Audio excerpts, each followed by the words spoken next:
దివ్య తేజమయ్యా యేసయ్యా, నీతి నియమాలకు నిలయమా, నిన్ను నీ జనుల న్యాయాధిపతి నీవై నడిపించి విజయధ్వజముతో నిత్యం నీకే నా ఆరాధన, నీవే నీవే నా స్తుతి కీర్తన.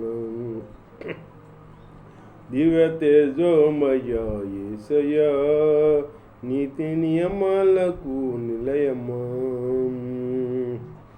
నిన్ను నమ్ము నీ జనుల న్యాయాధిపతి నీవై నడిపించి విజయధ్వజముతో నిత్యం నీకే నా ఆరాధన, నీవే నీవే నా స్తుతి కీర్తనం.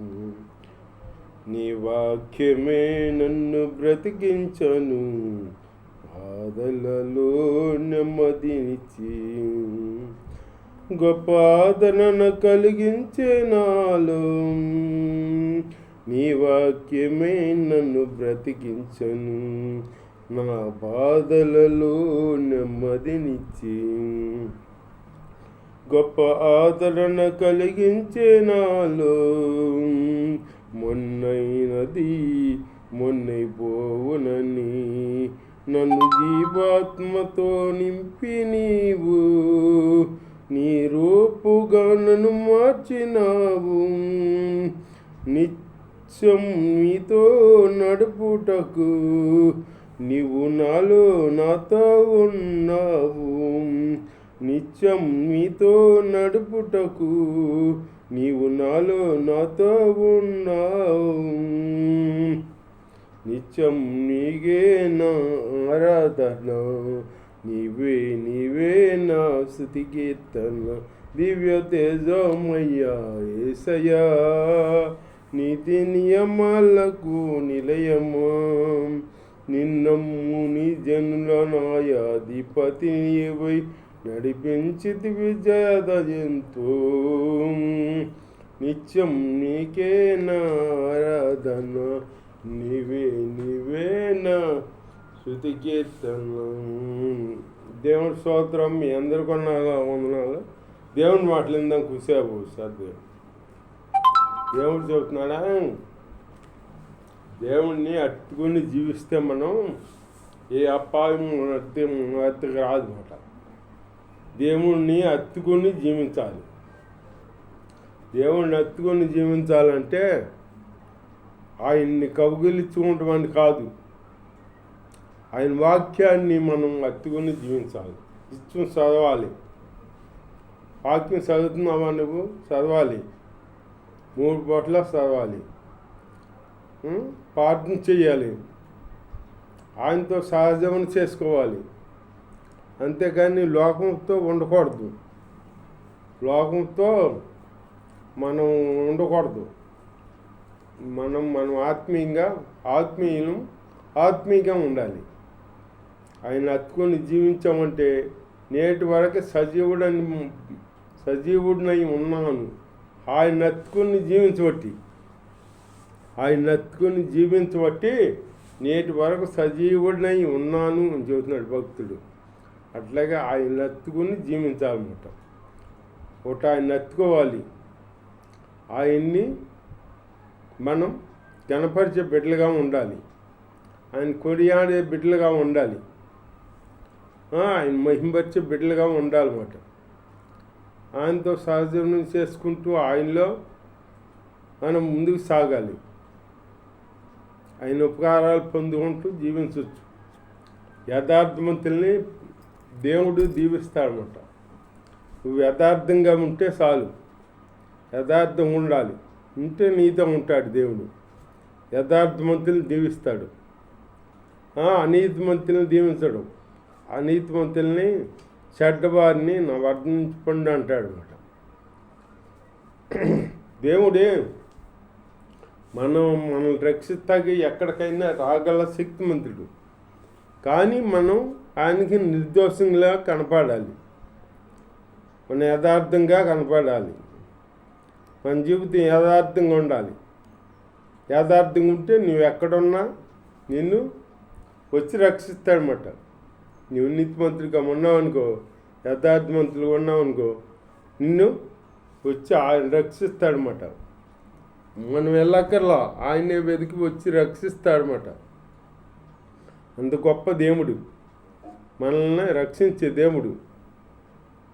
ఒక అతను ఇటాగే వచ్చి కుష్ఠవ్యాధి కలిగిన ఆయన అతను వచ్చి యేసు ప్రభు దగ్గర వచ్చి,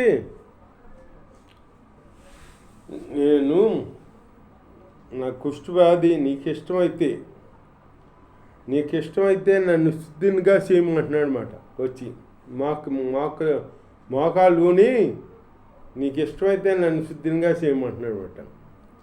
అంటే ఇష్టం కాని వాళ్ళు అంతకితం ఉన్నారు కదా, తల్లిదండ్రికి ఈ కుష్ఠవ్యాధి వచ్చింది కదా, ఇతనికి తల్లిదండ్రికే ఇష్టం లేదు, ఇన్ని బయటకు తోలేసారనమాట. అయిన వాళ్ళకే ఇష్టం లేదు, బయటకు తోలేసారనమాట. దేవుడి స్తోత్రం, హల్లెలూయా. మన అయిన వాళ్ళకి ఇష్టం లేకపోయినా కానీ, మన బంధువులకి ఇష్టం లేకపోయినా కానీ, మన తోటి వారికి ఇష్టం లేకపోయినా కానీ, మన సొంత వాళ్ళకి ఇష్టం లేకపోయినా కానీ, దేవుడికి మన ఇష్టం కలిగి ఉంటాడు ఎప్పుడు. మనం దేవుడి అడుగుజాడలో నడవాలి, దేవుడి ఆజ్ఞల ప్రకారం జీవించాలి. ఆ లెక్కన మనం జీవించామనుకో, ఆయన హత్తుకుని జీవించాలి. ఆయన హత్తుకుని జీవించాలంటే వాక్యం చదవాలి, ప్రార్థన చేయాలి, ఆయన పాడాలి, స్తుతించాలి, ఆయనతో సహజీవనం కలిగి ఉండాలి. ఉంటే మనల్ని దీవిస్తాడనమాట. దేవుని స్తోత్రం, హల్లెలూయా. దేవుని గణపరిచే బిడ్డలుగా ఉండాలి మనం. ఉంటే ఆయన మనల్ని దీవిస్తాడు. కుష్ఠరోగి వచ్చి నీకు ఇష్టమైతే నన్ను శుద్ధిగా చేయమన్నాడనమాట. చేయమంటే నాకు ఇష్టమే, నువ్వు సిద్ధుడు కమ్ము అని కష్టపడతాడనమాట.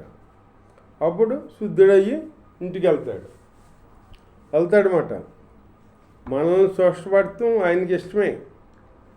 మనమే ఆయన స్వస్థపడతాడా లేదా, ఈ కార్యం జరుగుతాడా లేదా, అడుగుదాం వద్దా అన్నట్టుగా మనం ఫీల్ అవుతాం అన్నమాట. మనం ప్రార్థన చేసి అడగాలి. నువ్వే అది అడిగినా దేవుడు నీకు ఇస్తాడు, నువ్వు ఆశించింది నీకు ఇస్తాడు. ఎందుకంటే నువ్వు ఆయనందు భయభక్తులుగా నువ్వు ఉన్నావు కాబట్టి, ఆయన ఎత్తుకుని జీవిస్తున్నావు కాబట్టి, నీ కార్యాలు ఆయన సఫలం చేస్తాడు. ఏ కార్యమైనా చేస్తాడు. ఆయనకి చేయలేని కార్యం అంటే ఏమీ లేదు. ఆయన గొప్ప దేవుడు, ఆయన సమస్త కార్యాలు చేయగలరు. ఆయన తప్ప ఏ రేఖలు మన సహాయం చేయలేరు.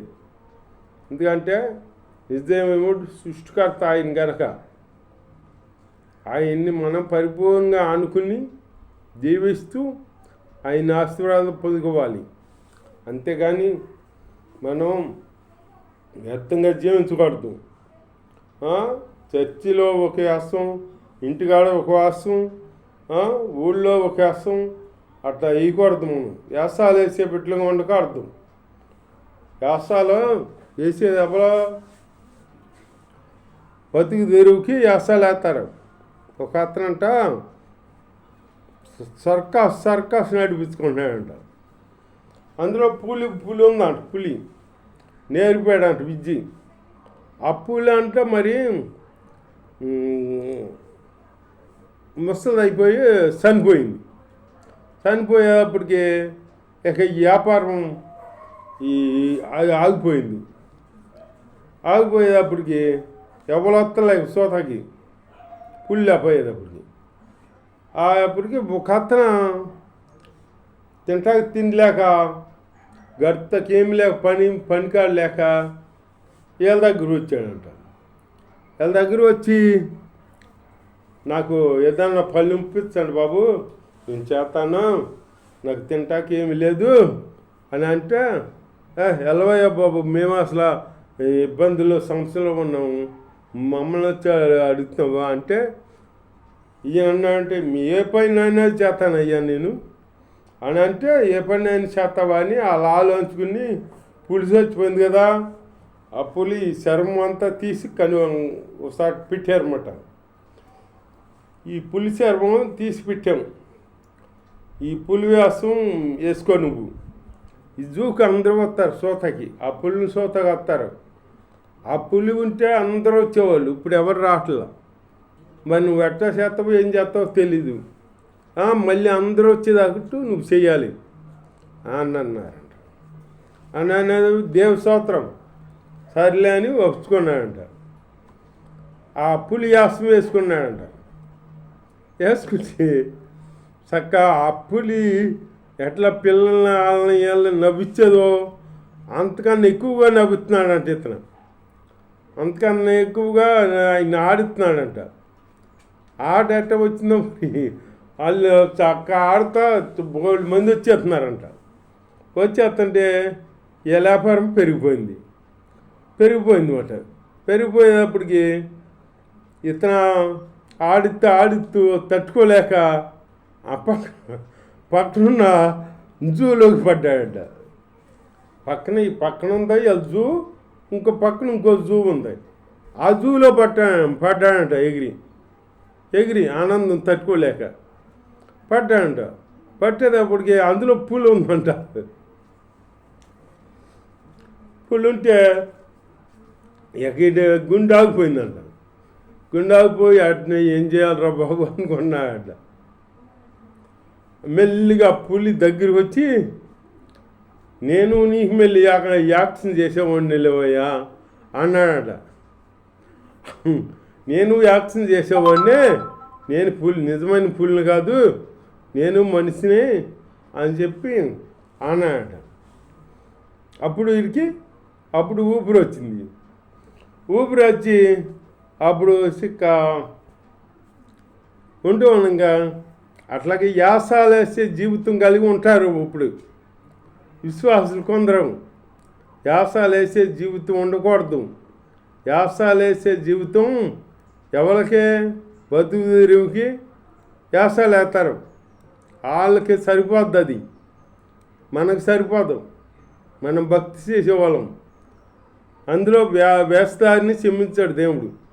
వేస్తనైనా క్షమిస్తాడు కానీ వేస్తదారిని క్షమించాడు దేవుడు. వేస్తదారం కలిగి ఉండకూడదు. వేస్తదారి జీవితం మనలో ఉండకూడదు అన్నమాట, కనపడకూడదు. మనం దేవునికి యథార్థంగా జీవించాలి, యథార్థంగా ఉండాలి, యథార్థంగా బలి అర్పించాలి, యథార్థంగా ఆయన హత్తుకుని జీవించాలి, ఆయన వాక్యం చదవాలి, ప్రార్థన చేయాలి, పాటలు పాడాలి, ఆయన కనపరచాలి, ఆయనతోనే సహజీవనం చేయాలి. అంతేగాని వ్యస్తారంగా ఉన్నామనుకో, మన వ్యస్తార జీవితం చూసి అది అట్లాగే ఒక పక్షి ఉందంట, హంస. కొంగలు ఉన్నాయంట, కొంగలు అవి తెల్లగా ఉంటున్నాయంట, అవి చక్క మంచి ఆహారం తిన్నాయి ఉంటున్నాయి అంట. అటు మధ్యగా ఒక కాకి వచ్చి చూస్తూ వాటిని చూసి అసూయ పడుతుందంట. నేను కాదు ఆ కొంగల్లాగా ఉంటే బాగుండు అని. ఒకసారి సున్నం ఉంటే ఆ సున్నంలో ములిగేసేది. అప్పుడు తెల్లగా వచ్చేసింది కదా, ఇటు మధ్యకి వచ్చిందంట. ఇది ఎవరో కొత్తగా ఉన్నా కానీ మనలాగానే ఉంది అని అనుకుని చేర్చుకుని అట్లాగే ఉంటున్నాయి అంట. ఉంటుంటే ఒకసారి వర్షం వచ్చిందంట.